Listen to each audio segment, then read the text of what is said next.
Hello guys, welcome back to my channel সোমসঙ্গীজ vlog. ওই দেখো দূরে আজ আমার স্বামী সব বাচ্চাদেরকে নিয়ে বসে গেছে হিন্দি শেখানোর জন্য, কিন্তু তারা একদমই না পারায় তাদের মাথা আজ খুব গরম হয়ে আছে, তাই ঠান্ডা দিয়ে তাদেরকে ঠান্ডা করা হচ্ছে। হে দেখো সবাইকে ভাগ করে দিচ্ছে, আর আমিও ঠান্ডা খেতে খেতে চলো তোমাদেরকে পুকুরটা একটু ঘুরিয়ে দেখিয়ে দিই। এই যে পুকুরে এখন অনেক জল, কিন্তু না পাতা পড়ে জলটা নষ্ট হয়ে যাচ্ছে। কাকে এটা দেখতে আরে এ তো আমারই স্বামী, কি করছে? মাছ ধরার চেষ্টা চলছে। একটু এগিয়ে গিয়ে দেখি তো মাছ কটা ধরলো। হ্যাঁ, গিয়ে দেখি একটা মাত্র মাছ। বাহ, এতক্ষণ ধরে একটা মাছ ধরেছে।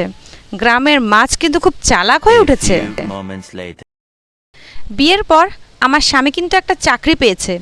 এই যে দেখতেই পাচ্ছ কি চাকরি, তো সেটাই চলছে। আমরা একটু বেরোবো। Tata tata. বাবাই সোনাকে মায়ের কাছে রেখে আমরা কিন্তু বেরিয়ে পড়েছি। আর বাইরে আমাদের টোটো দাঁড়িয়ে আছে, এক এক করে কিন্তু সবাই দেখো টোটোতে উঠে পড়েছে। আর আমিও টোটোতে উঠে পড়লাম, এই যে। আর আমাদের টোটো কিন্তু ছেড়েও দিয়েছে। Hello Dipu, hello Rita. সবাই আমরা গল্প করতে করতে আমরা রওনা দিয়েছি। ওই দেখো পাড়ার বাচ্চারা সব খেলছে, কি সুন্দর। আর এই যে আমরা দুজন দেবা আর দেবী, যথারীতি আমরা পৌঁছে গেছি। ও, তোমাদেরকেও তো বলাই হয়নি আমরা কোথায় এসেছি। আজকে আমরা সবাই মিলে চলে এসেছি রীতার শ্বশুর বাড়িতে। দীপু তো আগে আগেই দৌড়ানো শুরু করে দিয়েছে। ওদের গলি দিয়ে আমরা দেখো হেঁটে চলেছি আস্তে আস্তে, সবাই মিলে যাচ্ছি। দীপু তো আগে আগেই এগিয়ে চলেছে। একটা বিশাল বড় পুকুর দেখো রাস্তার সাইডে, ঝিরিঝিরি করে বৃষ্টিও শুরু হয়ে গেছে। ওই জন্য দেখো সব একটু তাড়াহুড়ো করে এগিয়ে চলেছে। আমরা যেহেতু ছাতা আনিনি, জোরে বৃষ্টি আসলে কিন্তু সবাই পুরো ভিজে যাব। আর আমি পেছনে পেছনে হাঁটছি।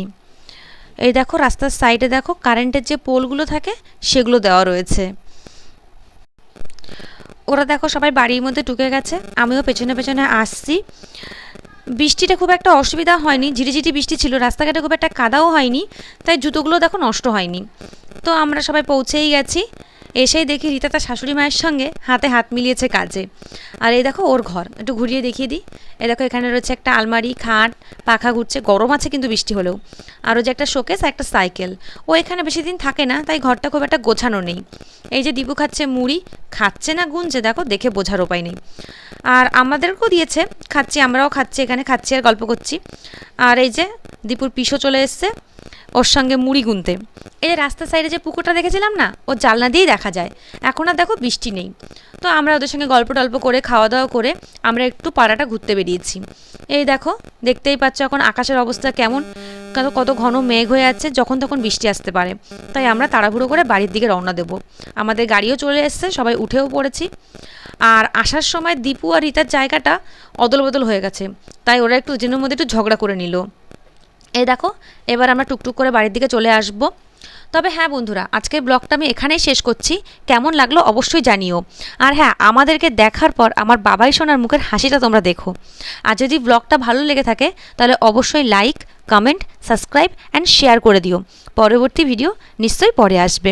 ওই দেখো বাবাই সোনা।